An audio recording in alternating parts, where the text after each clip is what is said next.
So, hi everyone. We are 10, and we are named after the 10th goal for the UN Sustainable Development Goals. My name is Mandy. My name is Isabel. My name is Keana. My name is Nyamat. And to bring our first podcast into, I don't know, existence, we're going to be talking about what Goal 10 is, and then I'm going to bring across one of the issues with it. So, the 10th goal is um, reducing inequalities, and the UN's description of inequalities are based on income, sex, age, disability, sexual orientation, race, class, ethnicity, religion, and opportunity continue to persist across the world. Inequality threatens long-term social and economic development, harms poverty reduction, and destroys people's sense of fulfillment and self-worth. This, in turn, can breed crime, disease, and environmental degradation. And it further on says, we cannot achieve sustainable development and make the planet better for all if people are excluded from the chance of a better life. So, first of all, I would like to just kind of start off the conversation and just say, I'm going to focus on one of the inequalities that I think we face, especially here in Canada, and that inequality is income inequality. And I want to just kind of put it across the board to ask you guys if you guys have heard of income inequality before, and if you have, what does it mean to you? So, Isabel, would you like to start off with what you think income inequality is, and then maybe give an example of what you may think it is? Yeah, for sure. So when I think of income inequality, I do think of my parents because we did immigrate here in like the early 2000s. But of course, my mom had to leave her university degree and everything behind and kind of start at an entry level job here. I know that this was conversation within our family, and I do believe I remember as a kid hearing that sometimes we felt as if they weren't paying my mom enough just because they knew she was an immigrant and they thought they could get away with it.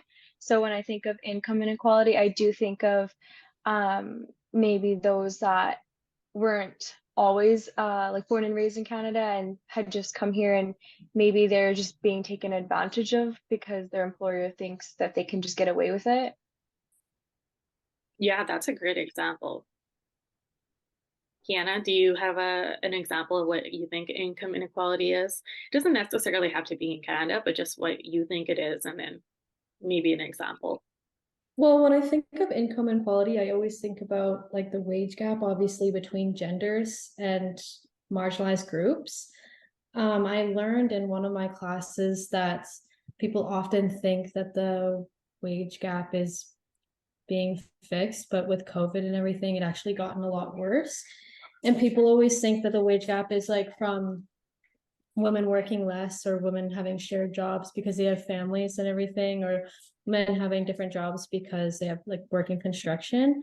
But there's been so many studies that they take all of that into consideration, and there's still a pretty big gap between men and women. I don't know the research behind other marginalized groups, but that's what I think of when I think of income inequalities. That's what, yeah. Nyamat, what do you think? I think for me, income inequalities generally evolve around like difference in earnings or wealth, because I have taken a lot of business courses. So whenever I'm like researching about a project, and it has come across me that income and wage gap also differs from sector to sector and industries. Suppose I was doing this research project, which I found out that the high paying sectors include like finance, technology, and whereas the low paying field would include retail sector. So when we talk about this topic, this is the first thing that strike in my mind. Yeah, so basically, you guys are all on the correct page. Income inequality is actually one of the most realized inequalities within Canada, especially it's basically the disparity of the lower class, middle class, and upper class of income just being having a huge gap in between. It's basically an unevenly distributed amount within the country, and it's basically measured on something called a Gini index, which is a statistical tool that is used by Stats Canada to basically measure it, and it has a bunch of different information that goes into it. It's kind of complex, but most important, it has income per capita, so it measures income that is coming in. And how it is distributed. Uh, it, it's usually masked by like, okay, people think that because on an average we do have a decent level of income that's coming into our household, that it's not that big of a difference. But when you actually look at it, uh, instead of on an average, but more like more individually into certain specific areas, you can see that certain areas within Canada, for example, Toronto or Vancouver, where there is, as we all know, there's like a huge um, economic crisis within those bigger cities because there Yeah. are so many different people that are there. And the housing market and other markets within there is very, very expensive, and it's very difficult within people with lower households or from a lower income household to be able to have a good living standard within those areas. Um, I also wanted to just kind of ask you guys, um, why do you think there is such a big gap? So why do you think like the richer is getting richer and like the poor aren't really moving up?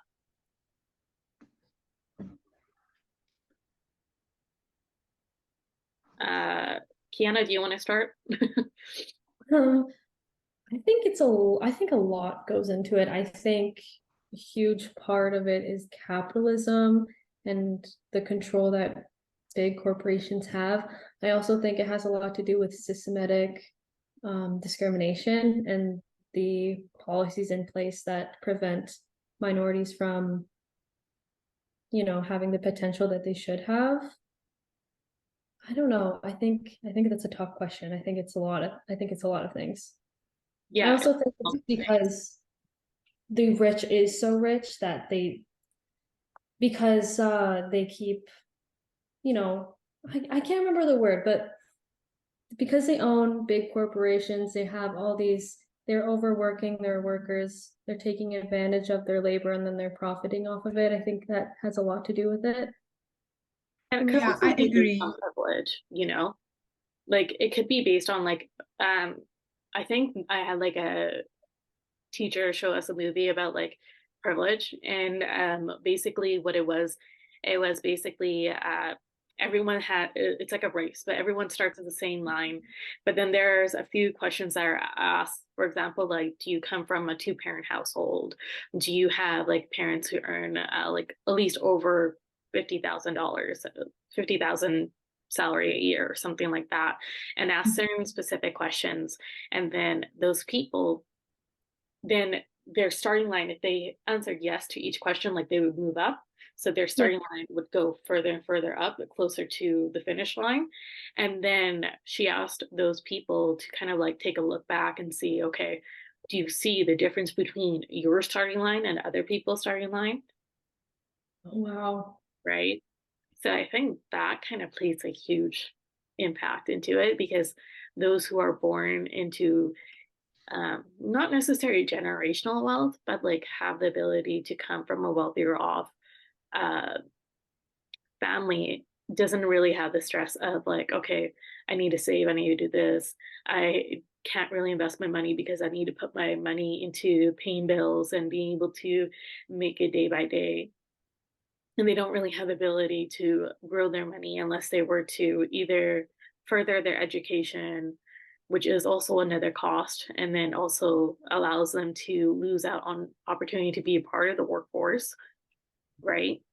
Yeah. Or, they have to rely on, they don't really have the ability to rely on family members to be able to be like, oh, well, I can't afford this. So can I move back with my parents to be able to maybe go back to school or do whatever that is needed to be able to, reach that point of making more money? I think they can reach that point, but it takes them more time. Yeah. Because, like you said, that because if I belong to some wealthier family, right, I would have more access to getting my high education degree as compared to someone who cannot afford that. So they would first focus on doing labor jobs, which just pays them what minimum wage, and to try to complete their education, because I think education and skills pay a lot more importance to when it comes to income inequalities. So, for like people belonging to low class, they have to work their way harder. They can reach, but of course, they have to face more difficulties, and we have to like keep that in mind, right? Because if I am completing my degree in less amount of time as compared to someone who does not have that kind of resources or income to complete the same degree, then it would require him more years to get the experience and get same skills. Maybe we are on the same level of understanding things, of like, even in the education criteria, but it's the matter of time, I think. Yeah, I agree. Like time has a huge emphasis on it. Um, I also think like people have trade-offs that they need to make off. So like Yeah. you decide some people don't really have the option of going to school and going to work at the same time and being successful with that. And even if they do, it's whether they have to either work less to be able to accommodate taking on school, or they have to accommodate doing school over a longer period of time because they're working longer, like they're working full time or something. And you have to choose in between, but then also you need to, you can't really, like there's the pressures of being able to afford living. So there's some people that I do know of that will rely on their student loans, but time value of money too. So you're paying more at the end of it once you have to pay back your student loans. Thank God they're interest free right now in Canada. But still, like it's still a lot to be able to pay back. And if you don't pay them back on time, I think there is a good hit to your credit to be able to, afford any financing in the future, whether it be for a vehicle, a mortgage, or so forth.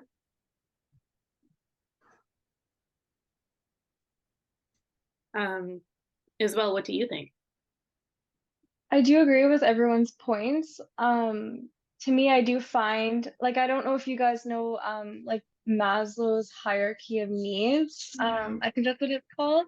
But it's almost like at the bottom is like everyone's trying to get like their basic food, water, shelter, and all of that. And before you can even think about like going to school or like buying a car, like I feel like you need to get your basic needs met first because not everybody needs a car. Like there's transit, you can walk, you can like bike, things like that.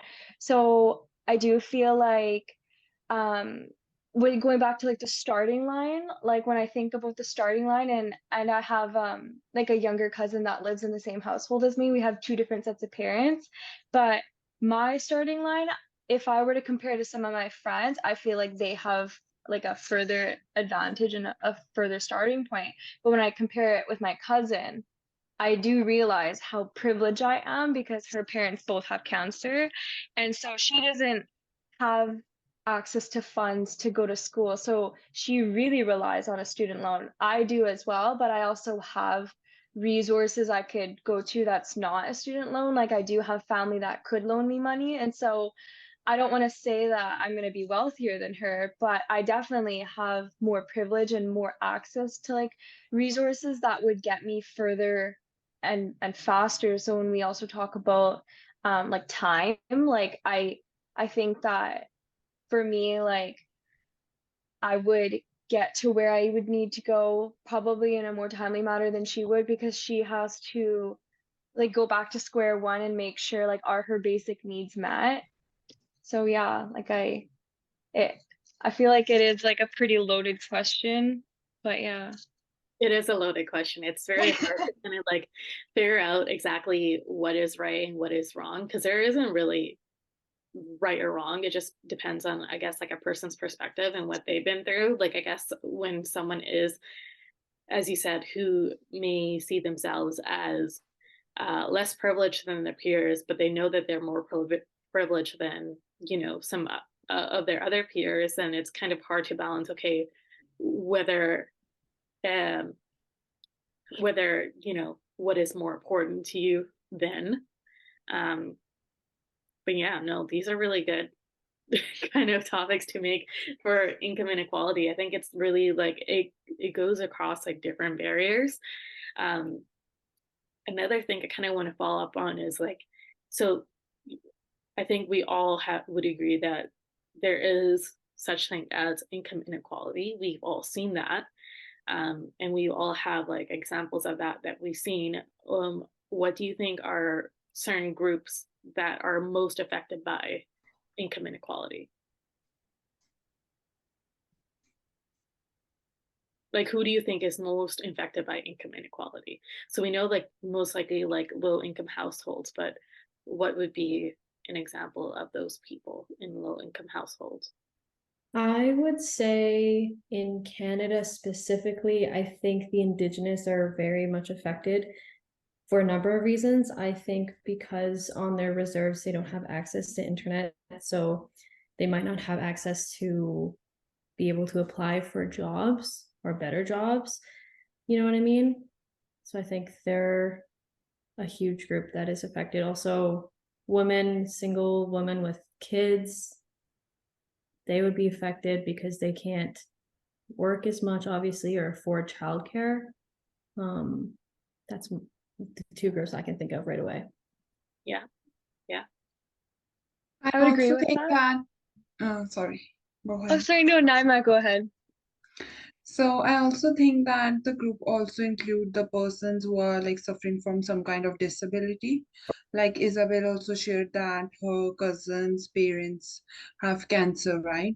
So that's Yeah. a medical condition. So their first priority would be to get income to treat that thing rather than, focusing on other things. And also, when it comes to people who are disabled, their priority is not about, okay, I need to work these many hours to earn this much income. They don't have aim towards earning high amount of income, but they do have aims that they should be able to provide their families. They should be able to get other benefits rather than just the base pay. No, yeah, that's right. Isabel, you were about to say something? Yeah, I was just touching up on what Keana was saying about the Indigenous community.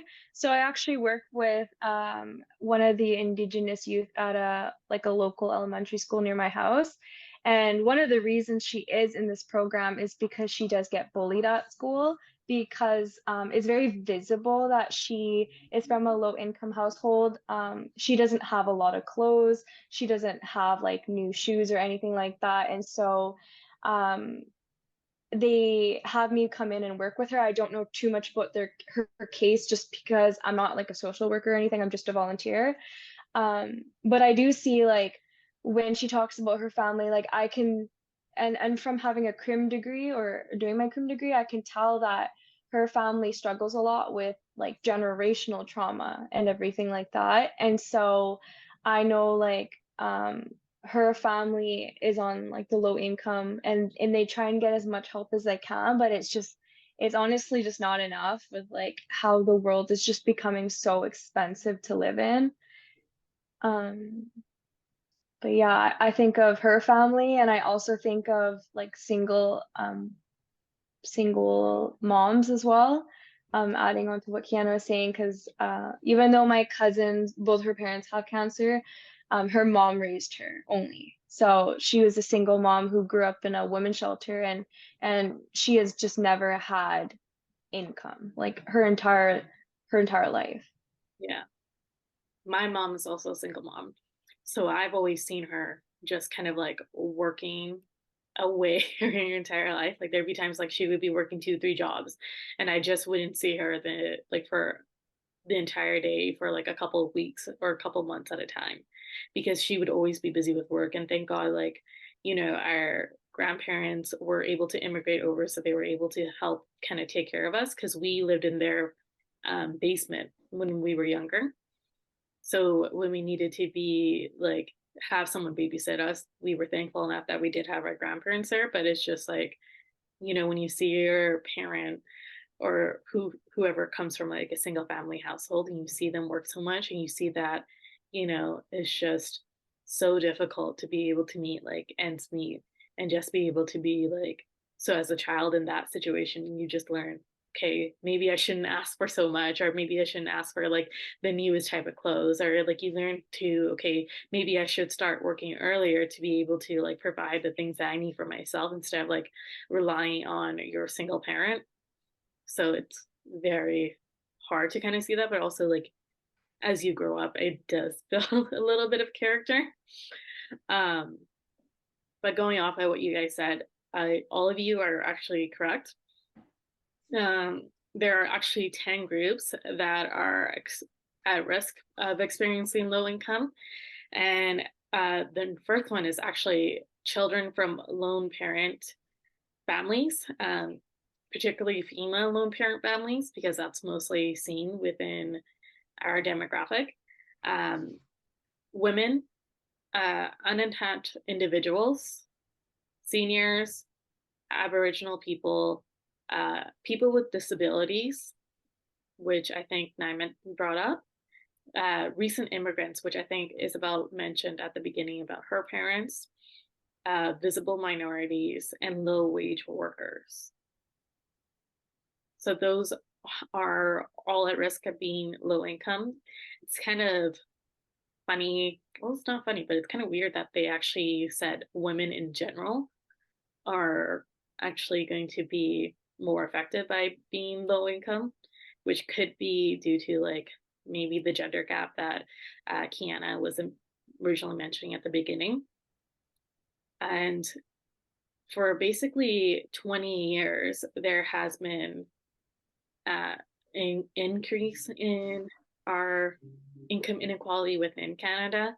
And clearly our government hasn't really done the greatest job of like bridging that gap or even bringing awareness. I actually think not only because of COVID, but because of the current economic crisis that we're facing, we're actually experiencing a higher rise of income inequality at a faster pace than we have seen in the prior years. So I wanted to just ask you guys, it's not going to be a right or wrong kind of question, but what do you guys think that we can do to actually create some awareness for this issue? Because I think people know it exists, but they are ignorant of exactly how bad it is and exactly what they're able to do to help. I can start. I think that first that comes to my mind would be that people who are having high income, they can contribute towards charitable organization that addresses especially these social and economic disparities, right? And also everyone, especially the students who belong to universities, schools, they can get involved in communicating community initiatives to promote policies, or they can offer support towards people who are promoting programs that offer fair wages, good working environment, and ethical especially practices. So we can contribute in a little manner, but I think our effect can lead to a huge uh, overall help in this whole situation. Yeah, that's a good way of thinking of it.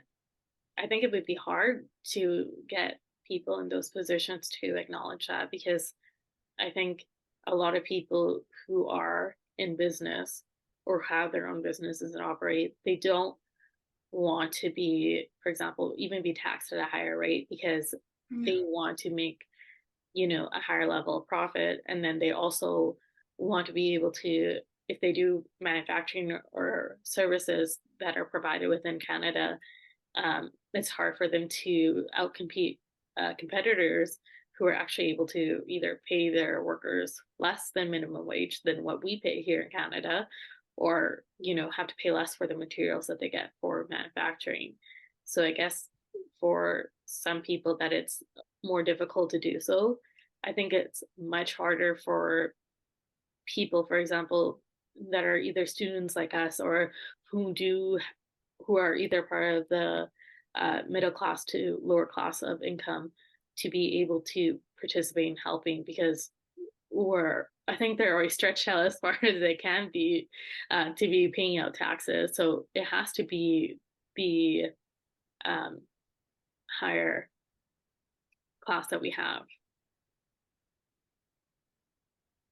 I also feel like this topic isn't really talked about as much, like just income and inequality in general. I feel like there just needs to be more like awareness of like what we can do to like reduce those inequalities.